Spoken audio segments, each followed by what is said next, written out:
پھر عام طور پر پاکستان میں ایک روٹین چل رہا ہے کہ جب کسی کو بدنام کرنا ہو تو اس طرح کے ٹیکٹکس استعمال کیے جاتے ہیں، کیونکہ تصاویر بھی جاری کی گئیں چند دن پہلے بھی کہ گھر پر چھاپا مارا گیا، اتنی کرنسی کے نوٹ نکلے، اتنی گھڑیاں نکل آئیں۔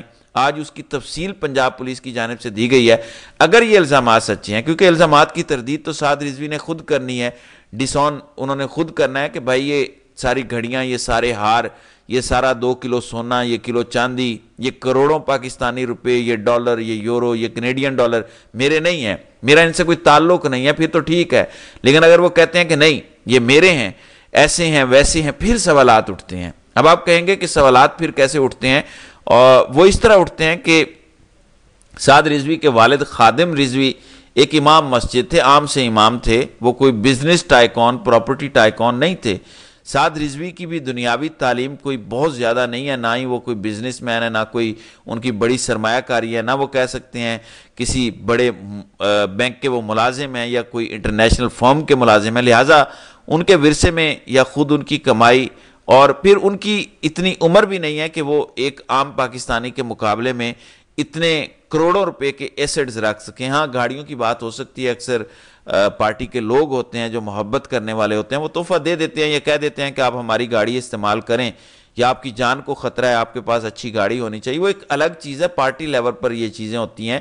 لیکن اگر یہ چیزیں ٹھیک ہیں، درست ہیں، تو پھر سوالات اٹھتے ہیں۔ لیکن اگین میں کہہ رہا ہوں کہ یہ جو ظلم کیا گیا ہے، یہ جو بربریت ہوئی ہے، اس کا دفاع نہ کیا جا سکتا ہے، نہ اس کو جسٹیفائی کیا جا سکتا ہے۔ بہرحال پنجاب پولیس کی جانب سے آفیشلی یہ سارا ریکارڈ پبلش کر دیا گیا ہے۔ اب سعد رضوی جب بھی منظر عام پر آئیں گے، اگرچہ ان کے گھر پہ جب چھاپا پڑا وہ ریلی کی قیادت کر رہے تھے، اس وقت ہی انہیں جسٹیفائی کرنا چاہیے تھا کہ یہ جو الزامات لگائے جا رہے ہیں یہ چیزیں میری نہیں ہیں، یہ سرکار کی ہیں، یا اگر سرکار نے الزام لگایا تو سرکار اپنے پاس رکھ سکتی ہے۔ بہرحال سہیل آفریدی کے اب 3 سرپرائزز پر بات کر لیتے ہیں۔ سب سے پہلے آپ کو پتہ ہے جو وزیر اعلیٰ خیبر پختونخوا کے پرنسپل سیکرٹری ہیں عابد مجید، انہیں ہٹا دیا گیا۔ عابد مجید سے پرنسپل سیکرٹری ٹو وزیر اعلیٰ کا اضافی چارج واپس لیا گیا۔